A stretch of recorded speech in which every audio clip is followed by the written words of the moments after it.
Actor Daniel Balaji அவர்கள் இறந்து கிட்டத்தட்ட 2 நாட்கள் ஆகிருச்சு. ஆனால் இப்போவுமே அவரோட மறைவு அப்படிங்கிறது யாராலையும் ஏற்றுக்க முடியலை. தொடர்ந்து எல்லா திரை பிரபலங்களுமே இந்த ஒரு விஷயத்தை தான் சொல்லி வந்துட்டு இருக்காங்க. ரொம்பவே ஒரு நல்ல மனிதர், ரொம்பவே அமைதியாக இருப்பார் அண்ட் ரொம்பவே தனிமை விரும்பி அவர் இருக்கதே தெரியாது. இப்போ அவர் இல்லை அப்படிங்கிறத ஏற்றுக்கவே முடியலை அப்படின்னு தான் சொல்லி வந்துட்டு இருக்காங்க. அவர் உயிரோடு இல்லை அப்படிங்கிறத இப்போ வரைக்கும் நம்மளால் ஏற்றுக்க முடியலை. நமக்கே அப்படின்னா அவங்களோட ஃபேமிலி மெம்பர்ஸ்க்கு கண்டிப்பாக அது மிகப்பெரிய ஒரு இழப்பு தான். குறிப்பாக அவங்களோட அம்மாவுக்கு அது ரொம்ப பெரிய இழப்பு. பெரும்பாலான நேரங்களில் அவர் தனிமையாக இருந்தாலுமே அடிக்கடி அவங்க அம்மாவை கூப்பிட்டு வச்சுக்குவார் அண்ட் அவங்க ஃப்ரெண்ட்ஸ் கூட தான் இருப்பார். அண்ட் வெளியில் அவுட்டோர் ஷூட்டிங் போனால் மட்டும்தான் அவங்க அம்மாவை அவங்க ஊருக்கு அனுப்பிடுவார். ஸோ அவங்க அம்மா இப்போ எப்பவும் போல் அவங்களோட வீட்டில் தான் இருக்காங்க. அப்போ அவரோட ரூமை பார்க்கும்போது, அவர் இருந்த சேரை பார்க்கும்போது, அந்த சோஃபாவில் உட்காந்து பேசினது அது எல்லாமே கண்டிப்பாக அவங்களுக்கு நினைவுக்கு வரும். அதெல்லாம் அவங்களால மறக்கவே முடியாது. அண்ட் அவங்க ஃப்ரெண்ட்ஸுமே அதே தான் சொல்லியிருந்தாங்க. அவர் ரொம்ப தனிமையாக இருப்பார், அப்போ நாங்கள் தான் அவங்க கூட இருப்போம் அண்ட் அவர் கூட நிறைய விஷயங்கள் பண்ணியிருக்கோம்.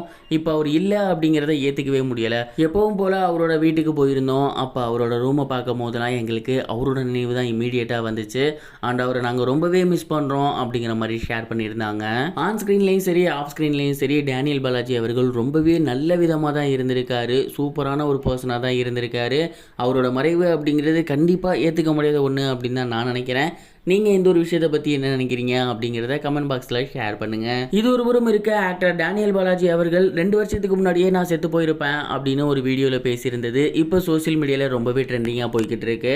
அந்த ஒரு வீடியோவில் அவர் என்ன சொல்லியிருந்தாரு அப்படின்னா, கொரோனா ஃபர்ஸ்ட் லாக்டவுன் வந்துச்சு இல்லையா, அப்போ எல்லா மக்களுமே பயங்கரமாக பயந்துருந்தாங்க. வீட்டுக்குள்ளே இருந்து ரொம்ப ஒரு மாதிரி மாறி போயிருந்தாங்க. ஆனால் அந்த ஒரு டைம் நான் ரொம்பவே ஜாலியாக இருந்தேன். ஏன் அப்படின்னா நான் தனிமையாக தான் இருப்பேன், வீட்டுக்குள்ளே தான் இருப்பேன். அதனால் அது எனக்கு ரொம்பவே ஜாலியாக இருந்துச்சு. ஆனால் செகண்ட் வேவ் அப்படி எனக்கு கிடையாது.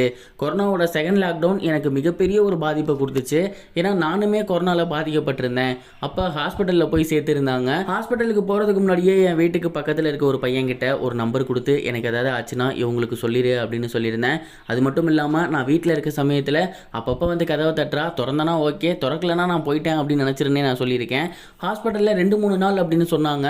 ஆனால் 3 நாளுக்கு மேலேயே ஆச்சு. குறிப்பாக 4வது நாள்லாம் நான் உயிரோடு இருப்பேன் அப்படின்னு அந்த டாக்டர்ஸ்க்கே நம்பிக்கை இல்லை. அந்தளவுக்கு என்னோட கண்டிஷன் மோசமாகவே இருந்துச்சு. ஆனால் அதுக்கப்புறம் அதுலேருந்து நான் பொழைச்சி வந்திருந்தேன். அது என்னால் லைஃப்பில் மறக்கவே முடியாது. உண்மையை சொல்லணும் அப்படின்னா கண்டிப்பாக 2 வருஷத்துக்கு முன்னாடியே நான் இறந்துருப்பேன் அப்படின்னு தான் நானே நினச்சேன் அப்படின்னு அந்த ஒரு வீடியோவில் அவர் பேசியிருந்தார். டேனியல் பாலாஜி அப்போ பேசியிருந்த அந்த ஒரு வீடியோ இப்போ சோசியல் மீடியாவில் ரொம்பவே ட்ரெண்டிங்காக போய்கிட்டு இருக்கு. அண்ட் அந்த ஒரு வீடியோக்கு கீழே நிறைய ரசிகர்கள் கமெண்ட் பண்ணி வந்துட்டு இருக்காங்க. அண்ட் உங்களை ரொம்ப மிஸ் பண்ணுறோம் அப்படின்லாம் சொல்லி வந்துட்டு இருக்காங்க.